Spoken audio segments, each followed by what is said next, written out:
साथियों, जोहार, नमस्कार। मैं आपका राजकुमार भगत। दोस्तों, मैं आपके समक्ष आज लाइव हूँ और एक विषय पर बहुत गंभीर चर्चा करने वाला हूँ। एक गंभीर विषय है। विषय ये है कि झारखंड सरकार के संदर्भ में कुछ भ्रमित युवाओं के द्वारा या भ्रमित करने के ख्याल से कुछ पार्टी के लोग, पार्टी विशेष के लोग जो ये भ्रमित करने में लगे हुए हैं और सरकार, जो वर्तमान सरकार है, हेमंत सोरेन की सरकार, उसे बदनाम करने में लगी है। मैं इसका पर्दाफाश आज करने जा रहा हूं, जिसे आप ध्यान से सुने और आपसे मैं निवेदन करता हूं कि इस वीडियो को अधिक से अधिक शेयर करें और हमारा जो यूट्यूब चैनल है राजकुमार भगत के नाम से, इसे सब्सक्राइब भी करें ताकि मेरा हौसला बुलंद रहे और मैं सामाजिक स्तर का लोगों के हित के लिए इन जैसे बातों को लेकर के आपके समक्ष मैं बार बार आऊं और पर्दाफाश करूं। तो चलिए, मैं बताने जा रहा हूं झारखंड से संबंधित कुछ बातें जो आज के यहाँ जो बहुसंख्यक लोग हैं, जो यहाँ के बहुजन हैं और जो यहाँ के ओबीसी के लोग हैं, छात्र हैं, उनके ऊपर हो क्या रहा है और साजिश चल क्या रहा है, इसको जानना चाहिए। सरकार, जो झारखंड की सरकार है, इसका आज पूरा 5 साल होने चला है। लेकिन 5 साल के अंदर जो भी कुछ घटनाक्रम घटा या सरकार ने जो यहाँ के लोगों के लिए कर पाया और जो सरकार के मन में था, ये सरकार ने जो कोशिश किया था करने के लिए, उसको विरोधी दलों के द्वारा षड्यंत्र के तहत रोका गया। मैं उस बात को भी बताने जा रहा हूँ। सबसे प्रथम, यहाँ जो झारखंड में जो रोजगार है, सरकारी जो नौकरियां हैं, इसकी चर्चा मैं कर रहा हूँ। सरकारी नौकरियां में पहले क्या था कि सरकार वैकेंसी ला नहीं रही, नौकरी यहाँ पे सरकार दे नहीं रही। जब सरकार ने देने का मन बनाया और सरकार दिया भी, तो अब बात आ रही है कि झारखंड के नौकरियों को बाहरी लोग लूट कर ले जा रहे हैं। बाहरी युवा, बाहर अन्य भिन्न भिन्न राज्यों के, अन्य राज्य के भिन्न भिन्न लोग जो अलग अलग राज्य से हैं, वो लूट करके ले जा रहे हैं। बात सही है, क्योंकि जयराम महतो लिस्ट दिखा रहे हैं। वाजिब बात है कि जहाँ अधिक से अधिक झारखंड के युवा होना चाहिए, वो बाहरी लोग हैं। लेकिन इस गंभीर विषय के तह तक जाने का प्रयास हमारे युवा साथी ने किया है आज तक, कि नेताओं के भरोसे ही पड़े हुए हैं या प्रोपगंडा में लगे रहते हैं, या उनके जो पढ़े लिखे पेरेंट्स हैं, जो डॉक्टर्स हैं, एडवोकेट हैं, शिक्षक हैं, उनको तो ये नॉलेज रखना चाहिए या अपने युवाओं को बतलाना चाहिए कि झारखंड में हो क्या रहा है और हुआ क्या है। सबसे बात मैं बता दूं, मोटी बात, कि झारखंड जब 2000 ईस्वी में बिहार से अलग हुआ था, उस समय का जो वर्तमान में हमारे जो बाबूलाल जी आज बांग्लादेशी और रोहिंग्या मुसलमान का राग आलाप रहे हैं, घुसपैठी का राग, इनकी जो है काली करतूत को और इनकी षड्यंत्र को आप जानें। 2000 ईस्वी में झारखंड के प्रथम मुख्यमंत्री बाबूलाल मरांडी जी थे। मुख्यमंत्री, प्रथम मुख्यमंत्री होने का इनको श्रेय है और ये गर्व भी करते हैं कि मैं प्रथम मुख्यमंत्री था, और यहाँ के लोगों ने बनाया भी। क्योंकि उस समय जब हम लोग ज्वाइंट बिहार में, जब ये झारखंड का पार्ट हुआ करता था, तब जो प्रतिनिधित्व कर रहे थे बिहार के, वो जान रहे थे इस बात को कि झारखंड के साथ क्या होने वाला है। लेकिन झारखंड के नेता लोग जिद पे थे कि झारखंड को अलग करना होगा। झारखंड अलग कर भी दिया गया। वहाँ प्रधानमंत्री उस समय हमारे अटल बिहारी वाजपेयी जी, जो लोकप्रिय प्रधानमंत्री के नाम से जाने जाते हैं। मीडिया भी इस चीज़ को खूब चर्चा में लाई है कि लोकप्रिय प्रधानमंत्री हैं, कवि हैं, राइटर थे, अन्य अन्य भिन्न भिन्न बातें। लेकिन बाबूल और लाल मरांडी जी और अटल बिहारी वाजपेयी का युगलबंदी का कारनामा देखिए झारखंड के साथ क्या है। जो मंडल कमीशन ने 27% आरक्षण दिया था पिछड़ों को, वो झारखंड अलग होते हुए झारखंड में ओबीसी को 27% से घटा करके 14% कर दिया। यहाँ के स्थानीय नीति और नियोजन नीति के साथ क्या खिलवाड़ किया गया और क्या छेड़छाड़ किया गया, इस गंभीरता को आप जानें। और यहाँ के 7 जिलों को शून्य कर दिया।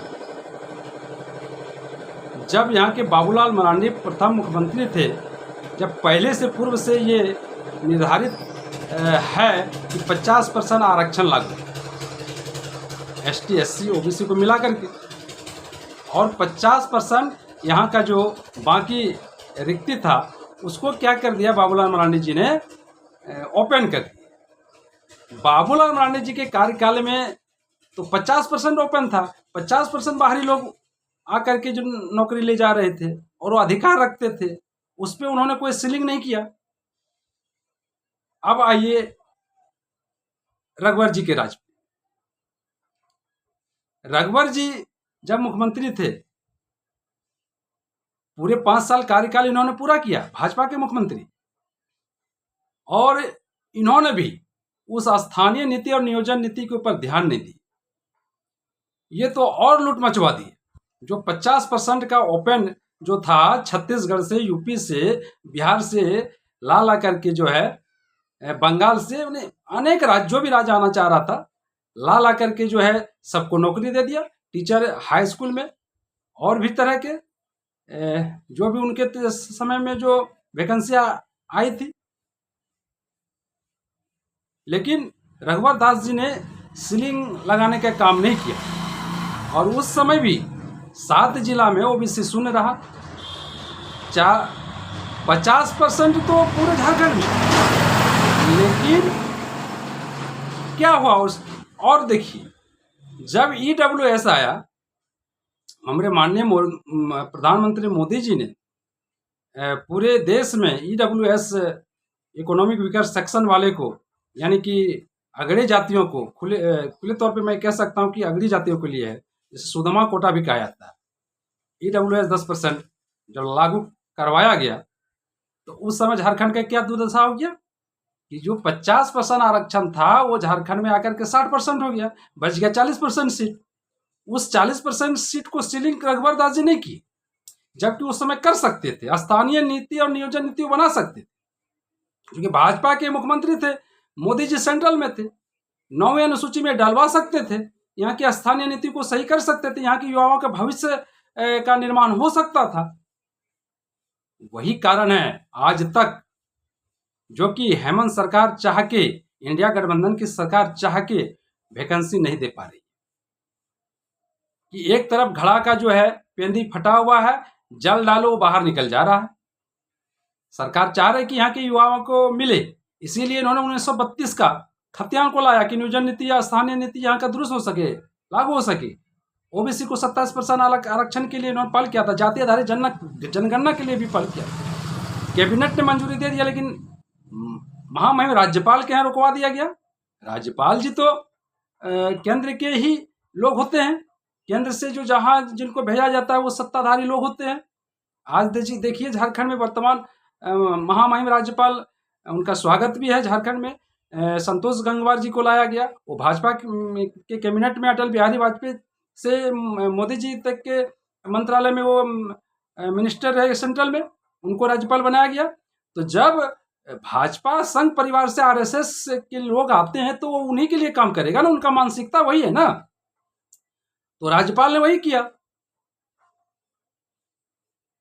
और जो रघुवर दास जी को करना चाहिए था वो किए नहीं, बाबूलाल मरांडी जी को जो शुरू में करना चाहिए था किया नहीं।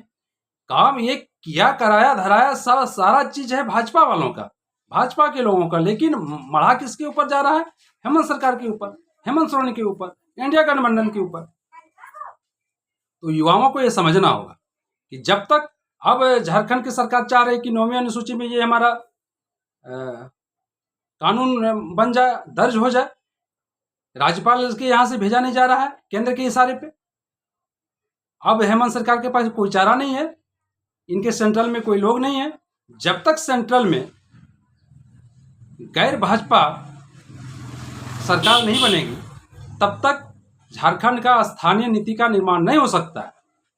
या भाजपा सरकार सेंट्रल में है भी, अगर झारखंड में भाजपा की सरकार आ भी जाती है तो पर भी नहीं, क्योंकि इसका ये नियति नहीं है, क्योंकि इसका आप खामियाजा भोग चुके हैं, इनका प्रदर्शन आप देख चुके हैं 2 बार से, लगातार 24 सालों से। 5 साल मान लिया जाए कि हेमंत सरकार ने किया, 20 साल तो निश्चित ही। 2 मुख्यमंत्री का मैंने नाम लिया ही, अगर वो पूर्ण बहुमत में थे, रघुवर सरकार कर सकती थी, वो बाबूलाल जी की सरकार एक सक्षम था करने में, लेकिन नहीं किया गया। इनका ये उद्देश्य कभी नहीं रहा है भाजपा का या भाजपाइयों का कि यहाँ की युवा नौकरी ले, यहाँ की युवा को रोजगार मिले, पढ़े लिखे, इनको पदाधिकारी बने, प्रोफेसर बने, डॉक्टर बने, या जर्नलिस्ट हो, या न्यायाधीश बने। ये उद्देश्य नहीं है भाजपाइयों का, ये उद्देश्य, आरएसएस का ये उद्देश्य है कि बाकी जो बहुजन लोग हैं इनका ठेला चलाए, इनके घर में काम करे, इनका खेती बाड़ी करे, देश आगे तरक्की करे या ना करे, देश का जीडीपी आगे बढ़े या ना बढ़े, उससे इसको मतलब नहीं है। इनकी अपनी स्वार्थ की चिंता है, कोई खास वर्ग की इसको चिंता है, और यही किया जा रहा है। आज देखिए भाजपा जो है चुनाव जीतने के लिए इनके पास कोई विकास, कोई मुद्दा नहीं है, कोई एजेंडा नहीं है, जबकि रघुवर दास ने विकास झारखंड में किया, गरीबों के लिए किया, अति पिछड़ों के लिए किया, पिछड़ों के लिए किया, एसटी एससी के लिए किया, कोशिश कर रहे हैं, लेकिन अब बहुत करने में रोक दिया जा रहा है, इनको जेल भेज दिया जा रहा है, कोरोना काल का सामना करना पड़ा। जैसे ये चाहते हैं कि यहाँ के लोगों को जो है वृद्धावस्था पेंशन अधिक से अधिक मिले, रोक दिया जाता है। जैसे चाहते हैं कि यहाँ के लोगों को नौकरी मिले तो रोक दिया जाता है, जेल भेज दिया जाता है। जैसे चाहते हैं सरकार हेमंत जी कि और भी लाभ दें। आज देखिए 200 यूनिट बिजली जो है कम किया, फ्री कर दिया गया है। 21 साल से लेकर के जो है जीवन काल तक महिलाओं के लिए पर्यंत तक जो है उसके लिए पेंशन की व्यवस्था किया गया है। आज देखिए टीचर का जैसे नौकरी निकलेगा उसका भी वही हाल होगा। अगर सरकार नौकरी दे तो पर भी फंसे जा रही है, फंसा दे रहा है लोगों इनको, नहीं भी दे रहे तो मर हल्ला, धरना प्रदर्शन, जुलूस निकाला जा रहा है। तो इसलिए जरूरी है कि अगर राज्य में अगर अस्थिरता चाहिए तो जाति आधारित जनगणना बहुत अति आवश्यक है। इस चीज को लोग समझें, ओबीसी के युवा, बहुजन के युवा। और जिस तरह आपने लगातार 3 टर्म से प्रधानमंत्री जी हमारे शपथ ले रहे हैं, प्रधानमंत्री बन रहे हैं नरेंद्र मोदी जी, उनको जैसे बना रहे हैं ओबीसी के लोग, उनसे मांग करें, घेराव करें, राज्य सरकार को बोलें कि आप अपने स्तर से जाति आधारित जनगणना करवाएं, ताकि राज्य स्तर में भी मिल सके। क्या हुआ बिहार में, क्या हुआ, मैं वो भी फॉल्ट में बता रहा हूँ। बिहार में वही हुआ ना, नीतीश कुमार जी, तेजस्वी यादव जी के गठबंधन जब तक जाति आधारित जनगणना करवाएगा 64% वहां के ओबीसी लगभग आया ना। जब 64% को आरक्षण देने की बात आई तो फिर केस कर दिया गया, हाईकोर्ट में स्टे करवा दिया गया। हाईकोर्ट में कौन लोग हैं? जो कॉलेजियम सिस्टम से आए हुए लोग हैं, उन्हीं के लोग। हाई कोर्ट में तुरंत स्टे लगा दिया जाता है। जाति आधारित जनगणना जिस समय हो रहा था उस समय भी वो तो जाति सर्वे हो रहा था, नहीं तो जनगणना की बात आती तो उसी समय रोक लगवाता। अब डेटा भी पता नहीं चलता बिहार का। आज नीतीश जी को दबाव बनाना चाहिए, बिहार के लोगों को दबाव बनाना चाहिए, विपक्ष के लोगों को दबाव बनाना चाहिए। जब नीतीश जी वहां सरकार में, उनके समर्थन से सरकार चल रही थी, जो वहां जाति आधारित जनगणना हुआ है उसको 9वीं सूची में दर्ज करवाएं, या नहीं तो फिर गुमराह करने का ये काम ना करें नीतीश कुमार जी और भाजपा के लोग। तो दोस्तों ये समझना होगा कि जब तक सेंट्रल को घेरिएगा नहीं, सेंट्रल की सरकार को जब तक आप उखाड़ नहीं फेंकिएगा, तब तक आपको स्थानीय नीति मिलने वाला नहीं है, और न ही नियोजन नीति आपका सही होने वाला झारखंड का। अभी झेलना होगा यहाँ के लोगों को। एक ही उपाय जाति आधारित जनगणना। जब तक जाति आधारित जनगणना नहीं होता, ऐसे आकर के लोग लूटेंगे, और जानबूझ के ऐसा किया गया है। बाहर के लोग जो होते हैं वो संपन्न लोग होते हैं, झारखंड के लोग गरीब हैं। यहाँ के लोग किसी भी स्तर से जो है कंपटीशन में जो है एक दूसरे का मुकाबला नहीं कर सकता। जो कोटा में जो है वो कर रहे हैं, जाकर के वो कोचिंग कर रहे हैं, कोई मुखर्जी नगर दिल्ली में कर रहे हैं, कोई बेंगलोर में कर रहे हैं। जो पैसे वाले संपन्न लोग हैं जिन्हें, वो तो आपकी नौकरी को लूट के ले जाएगा ना, जो ओपन है। तो जो कोई सीलिंग नहीं किया गया है। और ओबीसी के लिए तो 7 जिला में उसका दुर्दशा देखिए ना, वो एक भी ओबीसी के युवा लोग नहीं ले पाएंगे। और जो भी ओबीसी के अगर वो सक्षम है तो उनको क्रीमी लेयर में डाल दिया गया है। बताइए क्या ऐसा यंत्र है? जो पदाधिकारी हैं ओबीसी के, जो 8 लाख के लगभग उनका इनकम है, तो क्रीमी लेयर में डाल दिया गया है। उनको ओबीसी का लाभ मिलना नहीं, उनके बच्चों को। तो ओबीसी के लोग आएगा कैसे? जो ओबीसी लोग मध्य वर्ग के हैं, खेती है के मजदूर किसान हैं, जो रोज पत्थर तोड़ते हैं, ईंट की भट्टा में काम करते हैं, जो खेतों में काम करते हैं, साग सब्जी उगाते हैं, उनके बच्चे कहाँ पढ़ाई कर पाएंगे? कहाँ कोटा और मुखर्जी नगर और राजेंद्र पैलेस और बेंगलोर और भिन्न भिन्न जगह में जाकर के पढ़ाई कर पाएंगे, कोचिंग ले पाएंगे? तो इस चीज़ों की भीड़ है, इस चीज़ को समझना होगा। 0% है। मैं बता रहा हूँ, 7 जिला ऐसा है, खूंटी और सब है झारखंड में, शून्य है ओबीसी का आरक्षण। बताइए वहाँ ईडब्ल्यूएस 10% लागू है, ओबीसी का आरक्षण शून्य है, तो ओबीसी का लोग वहाँ कैसे आएगा? अब बाबूलाल जी को ये उस समय अटल जी को ये नहीं लगा था कि दुमका में क्या ओबीसी नहीं है, जो आपने शून्य कर दिया? खूंटी जैसे जिला को आपने शून्य कर दिया। जो 7 जिला को जो आपने शून्य कर दिया, वहाँ ओबीसी नहीं था क्या? आपने कोई सर्वे करवाया था? कोई डेटा था? किस बुनियाद पे आपने ओबीसी का आरक्षण को शून्य करवाया था? जबकि आप ओबीसी के वोट से आप चुनाव जीतते हो सिर्फ धर्म और मजहब के नाम पर, और मुस्लिम, रोहिंग्या और बांग्लादेशी और घुसपैठिए के नाम पर आप भड़काते हो, और एक निकाल रहे हो कि यहाँ के मुखिया मुसलमान है तो ये शादी किया, वो शादी किया है। आप अपना डेटा निकालो ना। जब आप मुख्यमंत्री थे बाबूलाल मरांडी जी, रघुवर दास जी, डेटा निकालो उस समय कितने मुसलमान कितने हिंदू से शादी किया था, उस समय का डेटा निकालो। आप कहाँ हो? बराना कहाँ काम करते हो? इलेक्शन आ गया इसलिए। मैं किसी पार्टी का समर्थक नहीं, लेकिन आप अगर कहीं कुछ करते हैं, किसी विशेष वर्ग को आघात पहुंचाने का आपका एजेंडा है, तो हमारे जैसे युवा तो सामने आएगा ही, और हम आते रहेंगे और अपने लोगों को ये बताते रहेंगे कि भाजपा कर क्या रही है। भाजपा चुनाव जीतने के लिए झारखंड में वो दंगा करवाने पर भी उतारू है। ये भगवाकरण करना चाहती है भारतीय जनता पार्टी, जिसके हेमंता बिस्वा शर्मा आए हुए हैं, शिवराज सिंह चौहान जी आए हुए हैं मध्य प्रदेश से, आपके बाबूलाल मरांडी जी लगे हुए हैं, जिनका अपना कोई ना नीति, ना नियत, ना सिद्धांत। इस पार्टी से उस पार्टी, उस पार्टी से इस पार्टी, अपने स्वार्थ के लिए, अपनी कुर्सी के लिए बदलते रहेंगे। और एक सांसद है हमारे गोड्डा की, इनका भी कोई नीति ना नियति है, सिर्फ हिंदू मुस्लिम मंदिर मस्जिद, यही इनका एजेंडा रह गया है। इसी एजेंडा को जो है आधार बना करके जो ये लोग चुनाव जीतना चाहते हैं, झारखंड में सरकार बनाना चाहते हैं। ये लोग भेड़चाल चल रहे हैं। एक भेड़ जैसा करेगा सारा भेड़ वही करेगा। कोई अलग किसी का सुर और आलाप राग नहीं है। वही रोहिंग्या, वही बांग्लादेशी, वह घुसपैठी। कहाँ गया आपका बीएसएफ? कहाँ गया बॉर्डर सिक्योरिटी फोर्स? डिफेंस कहाँ है आपका? गृह मंत्रालय कहाँ है? प्रधानमंत्री क्या कर रहे हैं?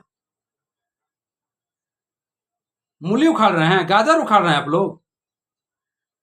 महंती करते हैं, मंदिर मस्जिद करते हैं, इसीलिए आप लोगों को वोट दिया जाता है।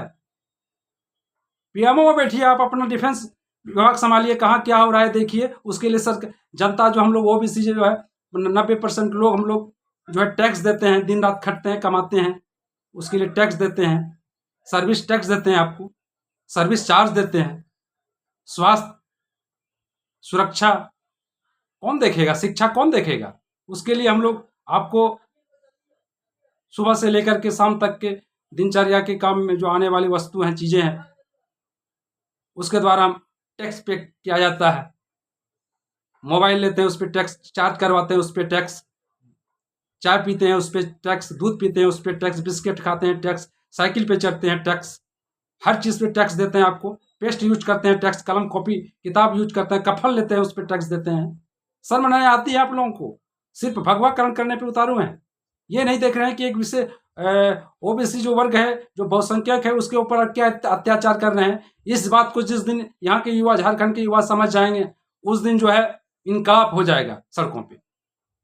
लेकिन ये धर्म के आड़ पे, अभी जो सावन में सबको लगाए हुए हैं जल ढारने पे, कांवड़ ढोने के लिए, बम का सेवा करने के लिए, वहां क्या कर रहे हैं पंडा लोग? अत्याचार, कितनी गालियां देते हैं, क्या करते हैं। यहाँ तक कि जो पेशेवर लोग थे, पेड़ा बेचने वाले, मिठाई बेचने वाला, उनका रोजगार तक छीन गया है बाबा धाम देवघर में। पंडा तो अपना मंदिर का टैक्स लेता ही है, सेवा का वो दक्षिणा लेता ही है। सिर्फ दर्शन के नाम पर पे जो है वहाँ क्या दलाली घुसपैठी चल रहा है। एक साल सावन का कमाई जो है वो लोग 20 साल तक खाते हैं। और जो जितने भी अपना वो भाई भतीजा जहाँ स्कूल कॉलेज यूनिवर्सिटी में है, उसको बुला लिया जाता है, क्या फ्रेंच का दाढ़ी, क्या सुडोल चेहरा, और क्या क्या वो लोग कुकर्म करते हैं, और कितने पैसे ऐंठते हैं तो आप सब जान ही रहे हैं। और जो हलवाई समाज, जो शाह समाज, जो बनिया समाज, वैश्य समाज जो है, होटल, पेड़ा, मिठाई, प्रसाद जो बेचने का काम करता है, उसका भी रोजगार इन लोगों ने छीन लिया। खुद पंडा जो है इसका रोजगार कर रहा है, खुद उनका होटल है, पेड़ा का दुकान है, प्रसाद का दुकान है खुद। अब बताइए ओबीसी के लोगों का क्या हश्र होगा? ना तो इनको मंदिर में जगह है, ना तो मंदिर के बाहर जगह है। ये करेंगे क्या? क्योंकि ये खानदानी पेशेवर हैं, प्रोफेशन था इनका, व्यवसाय करना, रोजगार करना, छोटी छोटी रोजगार करके जो है अपना मिठाई बना करके जो है, कोई प्रसाद बेच करके, कोई फल बेच करके जो है बाल बच्चों को अपना पोषण पालन करना, खाना पीना देना। अब क्या होगा स्थिति दोस्तों? बात बहुत है, बात निकली है, बहुत दूर तक ये जाएगी, मैं आपको विश्वास दिलाता हूँ। इसी बातों के साथ मैं विराम देना चाहता हूँ। अगर हमारा ये वक्तव्य या जो बातें मैंने आपके समक्ष रखा है, अगर अच्छा लगा, अगर आपका ज्ञान को, आपकी नॉलेज को में अगर कोई इजाफा ये कर पाए, तो इसके लिए आप सब्सक्राइब जरूर करें, लाइक जरूर करें, और इसे शेयर जरूर करें।